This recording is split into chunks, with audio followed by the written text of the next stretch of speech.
Nah.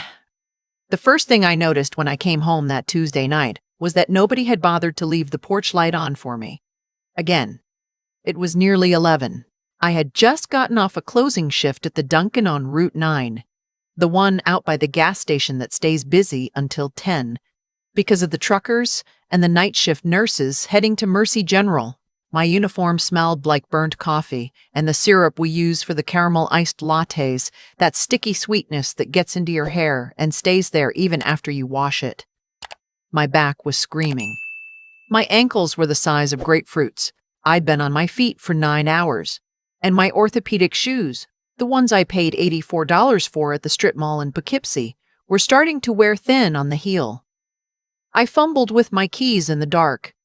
I could hear the television through the front window. Some kind of game. Men shouting. A commercial. More shouting. I pushed the door open, stepped onto my own welcome mat, and the first words I heard from my own son were, "Ma, can you shut the door quieter? You always slam it." I hadn't slammed anything. I never do. I'm a woman who knows how to enter a room, but I said, "Sorry, honey," because that's what I always said. I walked past the living room without looking at them. My son was sprawled on my sofa, the green one I'd had reupholstered after my husband Frank passed, the one I picked the fabric from myself at that little shop in Beacon. His feet were on my coffee table. His wife was curled up next to him in one of those silk robes she liked, scrolling on her phone, not even looking up. There were 2 empty pizza boxes on the floor, a half-eaten piece sitting on a paper towel on top of my piano bench. I kept walking, down the hall, past what used to be my sewing room and was now my granddaughter's room, past what used to be the guest room and was now my grandson's room, past the master bedroom where I used to sleep next to Frank for 34 years and where my son and his wife now slept because, as my daughter-in-law had explained when they first moved in, the king bed is just so much better for our backs, you understand, Mom? I went into the laundry room. That's where my cot was. A folding cot from Walmart, $68, with a foam mattress topper my friend Rosalind had given me when she saw what I was sleeping on. The room was small. There was just enough space for the cot, my dresser shoved against the dryer, and a little reading lamp clipped to the side of the washing machine. I had a curtain hung up where the door used to be because there hadn't been a door on the laundry room when we built this house in '78. We'd never needed one. I sat down on the cot. I peeled off my shoes. My socks were damp. I peeled those off too, and the air on my feet felt like medicine. Through the wall, I could hear my granddaughter, who was 16, laughing on a video call with one of her friends. I could hear my grandson, who was 12, playing some kind of shooting game in his room, the gunfire muffled but constant. I could hear the television in the living room. I could hear my daughter-in-law's voice, sharp and bright, telling my son something about the dishwasher being broken again and somebody needs to look at it. Nobody asked how my shift was. Nobody asked if I'd eaten. There was no plate of pizza saved for me on the counter. I knew because I had walked through the kitchen on my way to the laundry room, and I had seen the empty boxes, and I had seen that the kitchen was a disaster. And I had seen the note on the fridge in my daughter-in-law's loopy handwriting. "My kitchen needs cleaning before Bryony's friends come over Saturday. Thanks. No please. No signature. Just thanks with 2 exclamation points like she was doing me a favor by telling me what my chores were." I lay back on the cot. The springs creaked. I closed my eyes. This was my house.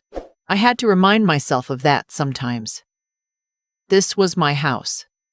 Frank and I had bought the lot in 1976, 2 young teachers with a baby on the way, and we had watched every wall go up. I had picked the tile in the bathroom. I had planted the dogwood in the front yard, the one that bloomed pink every April. I had paid the mortgage for 46 years. I had paid it off in 2018, 2 years before Frank died, and we'd sat at the kitchen table and toasted with cheap champagne, and Frank had cried. Just a little. Because he'd never thought he'd see the day. And now I slept in the laundry room. How did this happen? People ask me that now, and I can never answer it cleanly, because there isn't a clean answer. It happens slowly. That's the only honest way to say it. It happened the way water rises in a basement during a storm. You don't notice until your shoes are wet. It started 6 years ago. My son, his name is Marcus. He had been working as a regional manager for some kind of office supply company up in Albany, and the company got bought out, and he got laid off. He called me crying. He was 41 years old, and he was crying like he was 9. And I said, "Come home, sweetheart, of course. Come home. Bring Tatiana, bring the kids. You stay as long as you need." I want to be clear about something. I meant it. When I said it, I meant every word. I had just lost Frank the year before. Frank had died in his sleep in February of 2020, 3 weeks before everything in the world shut down. And I was rattling around that big house alone, and I thought, well, maybe this is a blessing in disguise. Maybe I'll have my family with me. Maybe I won't be alone anymore. The first month it was lovely. Tatiana made dinner twice. Marcus fixed the leaky faucet in the upstairs bathroom. The kids. Bryony was 10 then? Connor was 6. They'd come sit on my lap, and I'd read them stories, and Tatiana would say, "Mom, you're a saint. We'd be lost without you." By the 3rd month, Marcus had stopped looking for jobs. By the 6th month, Tatiana had started rearranging my furniture. She moved the dining room table out to the garage because she said it was too formal, and replaced it with a long farmhouse-style table that Marcus and his friend bought off Facebook Marketplace. My china cabinet, the one that had belonged to my mother, got pushed into a corner of the basement. My grandmother's quilt, the one I kept folded over the back of the sofa, it just disappeared one day. Tatiana said she'd put it somewhere safe. I never saw it again. By the 1st year, my master bedroom had become the kids' parents' room. I remember the night it happened. Tatiana came to me in the kitchen while I was making tea, and she said, "Mom, can I be honest with you? Marcus and I have been having some back issues, and your bed is just so much better for us. Would you mind terribly if we switched? You can have our room. It's still a nice room." I said yes. Of course I said yes. What kind of mother says no to her own child? The nice room was the small bedroom at the end of the hall. It had been Marcus's childhood room. The bed was a double. The mattress was 20 years old. 6 months after that, Bryony got moved into my old sewing room because she needed more space for her studies. Connor got the small bedroom with the double bed. And me, I was offered the laundry room, Tatiana said. And I will never forget this, she said. "Mom, you're up so early anyway, and you're always doing laundry. It just makes sense, doesn't it?" It just makes sense. I slept in the laundry room for the next 4 years. I want to tell you about the job at Dunkin. I don't want anyone to feel sorry for me about it because I actually liked the job. The morning manager was a young woman named Yolanda who had a baby at home and worked her tail off, and she treated me like a person. The customers were mostly the same every day. The truckers, the nurses, the contractors heading to job sites at 5 a.m., and they knew my name and they tipped sometimes when they remembered.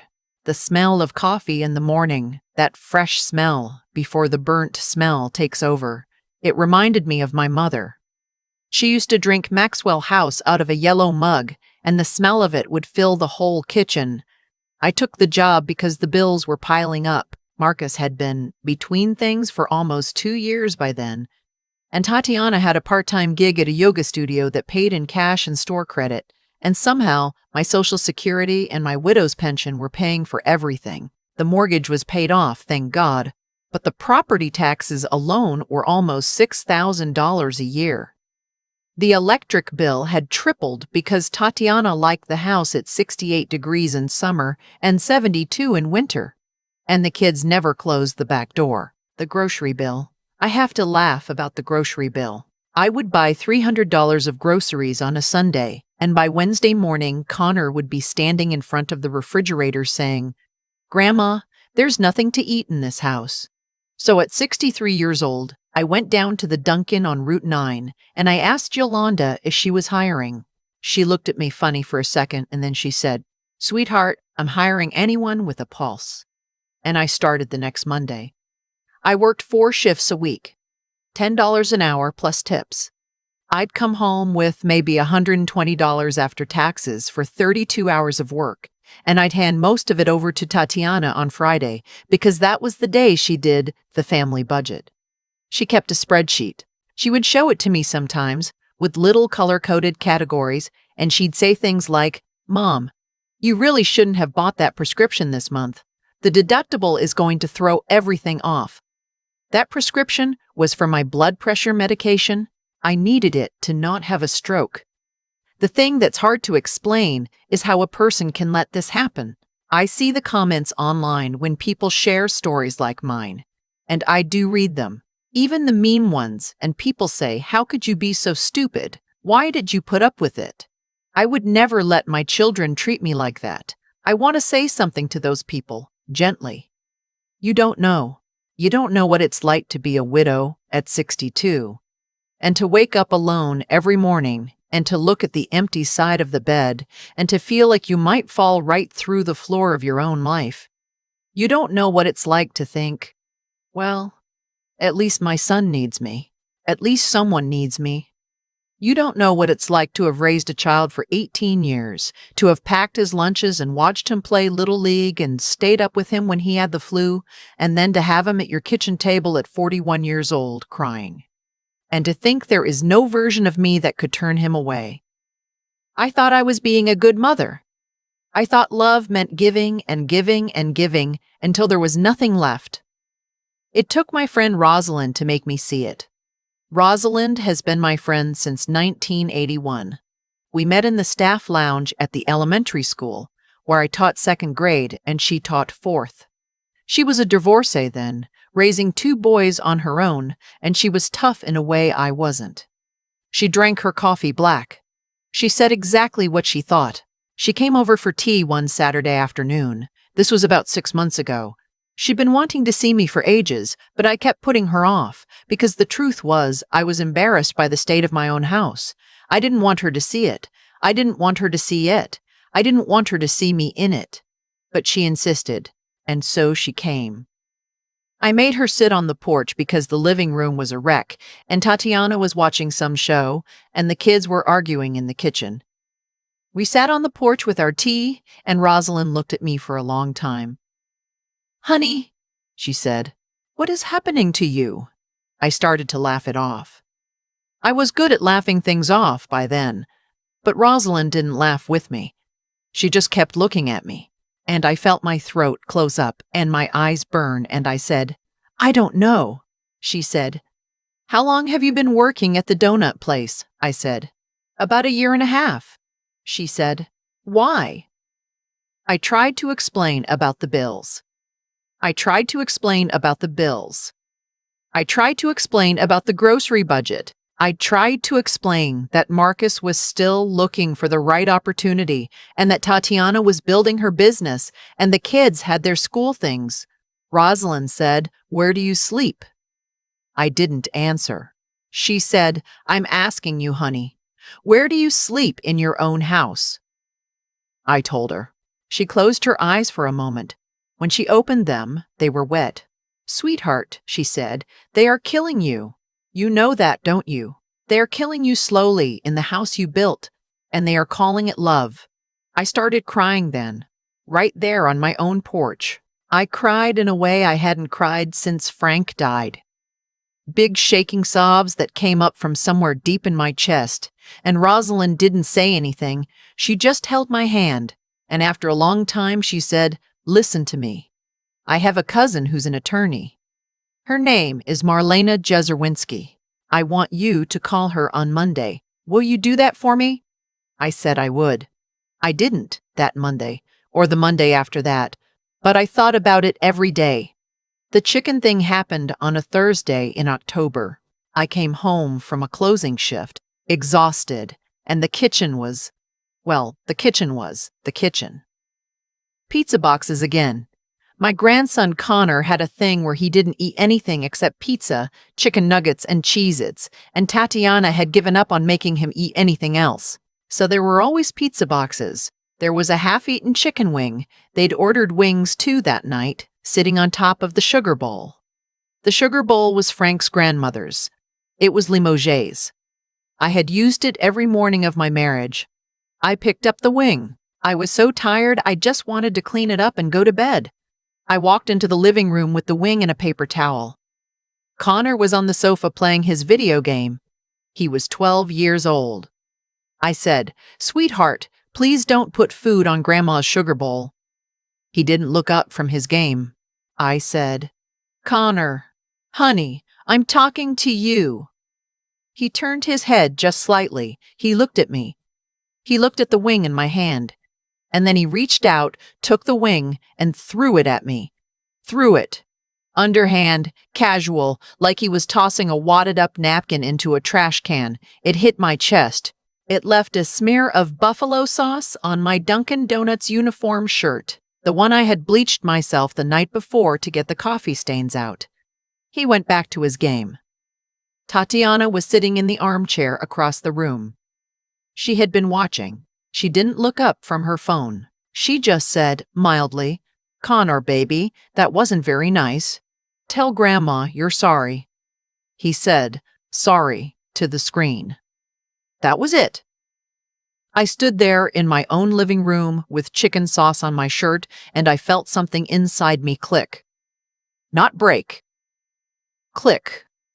Like a key turning in a lock. I went to the laundry room. I sat on the cot. I didn't cry. I felt very, very calm. I picked up my phone. I scrolled to the contact Rosalind had texted me 4 months earlier. Marlena Serwinski, attorney at law, Hudson Valley Legal Group. I typed an email. I said, "My name is Eleanora Whitlock. I am 65 years old. I own my home outright in Wappingers Falls, New York.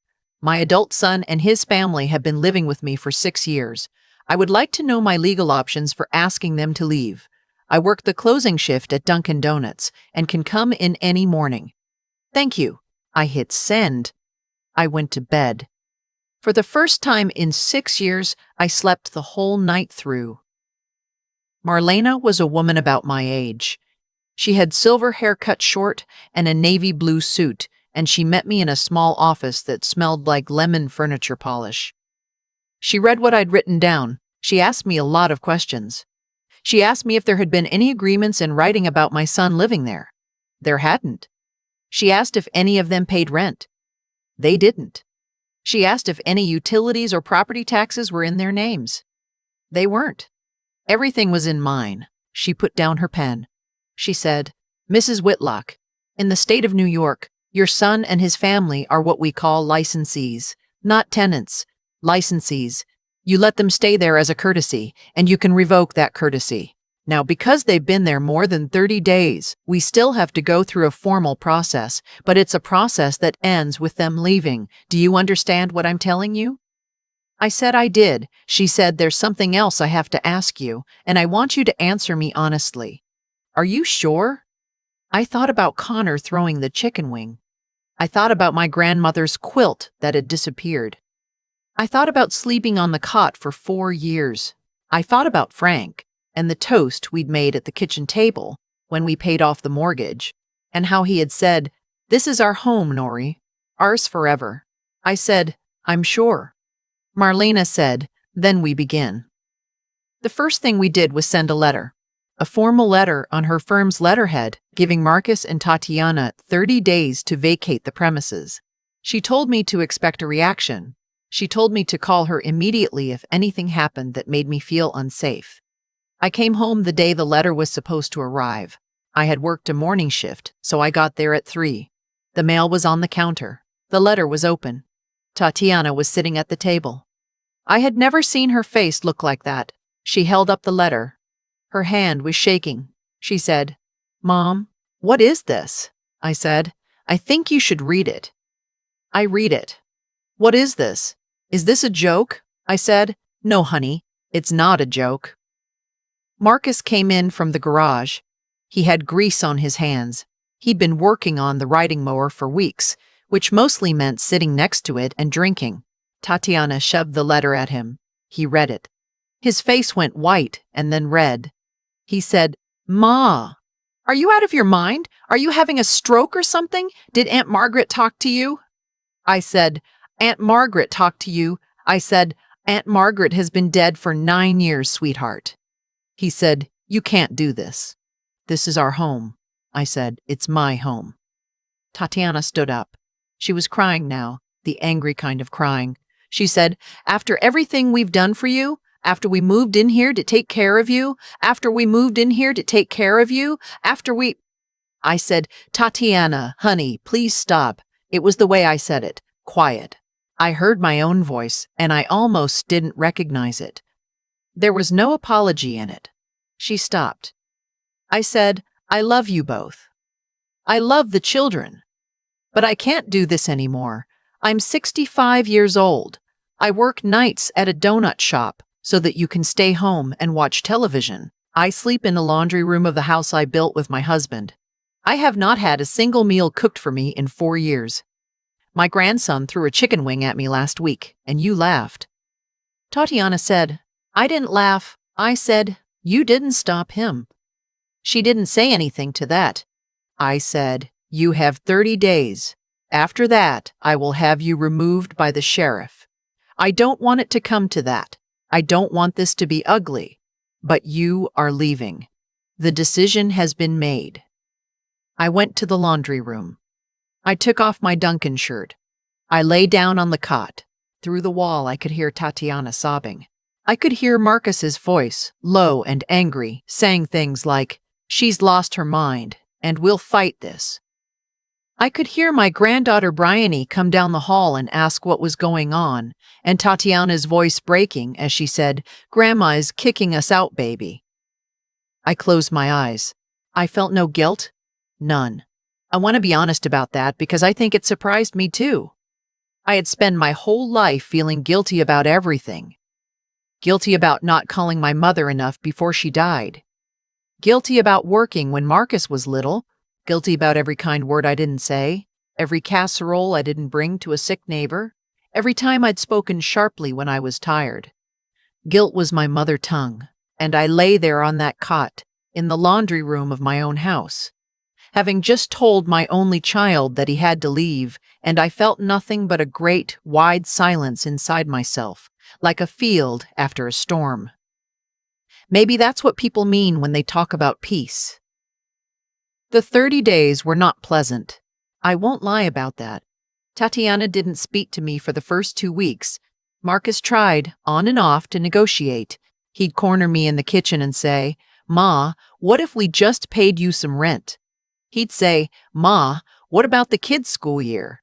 He'd say, Ma, I could get a job. I'm going to get a job. I just need a little more time. 6 years, I thought. He'd had 6 years. I said, Sweetheart, the decision has been made, he cried. I let him cry. I didn't comfort him. That was new for me. On day 26, they started packing. I stayed out of the house as much as I could during those last days. I picked up extra shifts at the Dunkin. Yolanda had figured out something was happening, and she was being very kind to me, in her own way, slipping me the better tips and letting me leave 15 minutes early when she could. On day 30, they were gone. They moved into Tatiana's mother's house, 2 towns over. Tatiana's mother is a woman named Beatrice, who I had never particularly liked, and the feeling was mutual. And I imagine the household dynamic over there is going to be a different kind of education for my daughter-in-law. I walked through my own house that evening. The kids' rooms were empty, just nail holes in the walls and a few stray socks. The master bedroom, my bedroom, was empty, the bed stripped, a coffee cup still on the nightstand. The living room was empty. The farmhouse table that Marcus had bought off Facebook was still there, but his big leather recliner was gone, and the television was gone, and the gaming console was gone. I stood in the middle of my living room. The light was getting low, October light, that orange kind that comes in slantwise through the windows. I could see the dust on the floor where the recliner used to be. I walked to the laundry room. I folded up the cot. I carried it out to the cot. I carried it out to the curb and left it there for the trash collector. The foam mattress topper I rolled up and put in the basement. I went to my bedroom. My bedroom? I made the bed with my own sheets, the ones I'd kept folded at the bottom of the linen closet for 6 years. the ones with the little blue flowers that Frank had liked. I lay down on it. The bed was so soft, I had forgotten. I want to tell you what happened next because I don't want to leave the story there in that empty house. I know how stories like this can sound. They can sound like revenge stories, and I don't think this was a revenge story. I think it was something else. I think it was a coming back to life story. About 6 weeks after Marcus and Tatiana left, my niece Petra called me. Petra is my younger sister's daughter. She's 31 years old. She's a registered nurse at the hospital up in Kingston, and she had just gone through a bad breakup with a boyfriend who had been, I'll be polite, not a good person. She said, "Aunt Nori, I heard what happened. I just wanted to say I think you did the right thing." I started crying right there on the phone. Nobody had said that to me yet. Rosalind had said it, of course, and Marlena had said it in her professional way, but nobody in my family had said it. Petra said, "Aunt Nori, would it be all right if I came to visit?" She came that weekend. She brought a bottle of wine and a casserole she'd made herself, a real casserole with vegetables and everything. We sat at my kitchen table. The dining room table I dragged back in from the garage. The real one, the cherry wood one, Frank and I had picked out together. And we ate, and we talked, and she stayed the night in the guest room, and we made pancakes in the morning. When she was leaving, she hugged me at the door and she said, "Aunt Nori, I have to tell you something. I'm thinking about leaving the apartment. The lease is up in February. The rent is killing me. I was going to ask my mom, but I said, 'Honey, come live with me.'" She started to cry. She said, "Aunt Nori, no, I couldn't." I said, "Petra, listen to me. You will pay rent. We will draw up an agreement. You will draw up an agreement. You will buy your own groceries. You will respect my house. And in exchange, I will love you, and I will cook you dinner sometimes, and you will have a place to live while you figure out the rest of your life." Does that sound like something we could try? She nodded. She moved in February. She has a real job. She helps with the dishes. She replaces things when she uses them up. Last week, she put a new bulb in the porch light without me asking. I quit Dunkin in March. Yolanda gave me a card signed by all the regulars. The truckers had pitched in for a gift card to Olive Garden. I cried in my car in the parking lot. Marcus called me in April. It was the first time we'd spoken since they'd left. He said, "Ma, I got a job. Sales. Industrial cleaning supplies. It's not great, but it's something." I said, "I'm proud of you, sweetheart." He said, "Ma, I'm sorry about everything, about the way it got. I don't know how it got that way." I said, "I know how it got that way, honey. I let it, and then I stopped letting it." He was quiet for a long time. Then he said, "Can I come see you sometime?" I said, "Yes, with an appointment, and not for the night." He laughed, just a little. The first real laugh I'd heard from him in years. He said, "Okay, Ma, we're working on it. Slowly." He came to dinner 3 weeks ago. Just him, not Tatiana, not yet. We had pot roast. He did the dishes after. He didn't put his feet on the coffee table. I sleep in my own bed every night now. I wake up in the morning and I can hear birds. There used to be birds before, but I couldn't hear them in the laundry room over the dryer. Now I hear them. I make coffee in my own kitchen, in Frank's grandmother's sugar bowl. I take down from the high shelf where I put it for safekeeping, and I sit at the table and I read the paper, and nobody asks me to clean anything before their friends come over. I'm 66 years old. I planted tomatoes this spring. The dogwood bloomed in April, and it was the prettiest I'd seen it in years. If you're listening to this and any of it sounds familiar to you, I want to say something. I'm not a therapist. I'm not a lawyer. I'm a retired second-grade teacher who spent 2 years pouring coffee for truckers because I was too afraid to ask my own son to leave my own house. So please take this for what it's worth. We teach people how to treat us. I read that on a coffee mug once and I rolled my eyes at it. But it's true. Every time I cleaned up after them and didn't say anything, I taught them they didn't need to clean up. Every time I gave Tatiana my paycheck on Friday and didn't ask where it went, I taught her she didn't need to tell me. Every time I lay down on that cot in the laundry room and didn't fight for my own bed, I taught all of them that I didn't deserve a bed. Love isn't a rope you hand someone so they can drag you behind them. Love is a door. You can open it. You can close it. You decide. It took me 65 years to learn that. I hope it doesn't take you that long.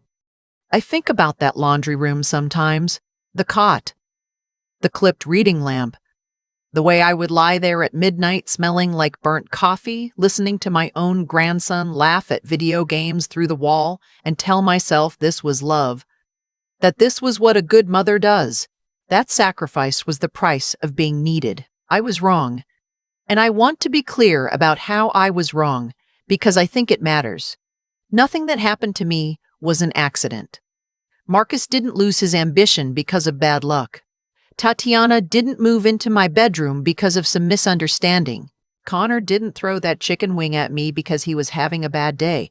Every one of those things was the harvest of a seed I had planted, year after year, when I said yes instead of no, when I cleaned up the mess instead of pointing at it, when I handed over my paycheck on Friday and didn't ask a single question. Cause and effect.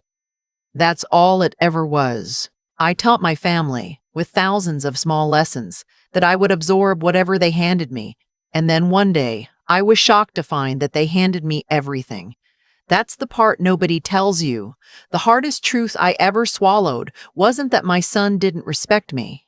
It was that I had taught him not to. So if there's anything I want a younger woman to take from my story, it's this. Goodness without a backbone isn't goodness. It's just exhaustion, wearing a halo. Real decency, the kind that holds a family together for generations, requires three things working together. It requires a moral compass, so you know what's right. It requires the wisdom to see what's actually happening, not what you wish were happening. And it requires the nerve, the plain stubborn nerve, to act on what you know. I had the moral compass. I always did. I knew somewhere underneath all that tiredness that what was happening to me wasn't right. But I didn't have the wisdom to see it clearly until Rosalind sat me down on my own porch and named it out loud. And I didn't have the nerve to act on it until Connor threw that chicken wing and something inside me finally said enough. 3 legs of a stool. If you're missing one, the whole thing falls down. I'm 66 now. I sleep in my own bed. My niece Petra makes coffee in my kitchen on Sunday mornings, and we talk about her shifts at the hospital, and she pays her share and she thanks me, and I am, for the first time in a long time, at home in my own home. Marcus is doing better. He came to dinner last month. He's still my son. I still love him. But love, I have learned, is not the same as letting yourself be eaten alive. You can love someone and still close the door. You can forgive someone and still send them home at 9. Take care of yourself first, not last. First. The people who truly love you will respect that. The people who don't, well, you'll find out.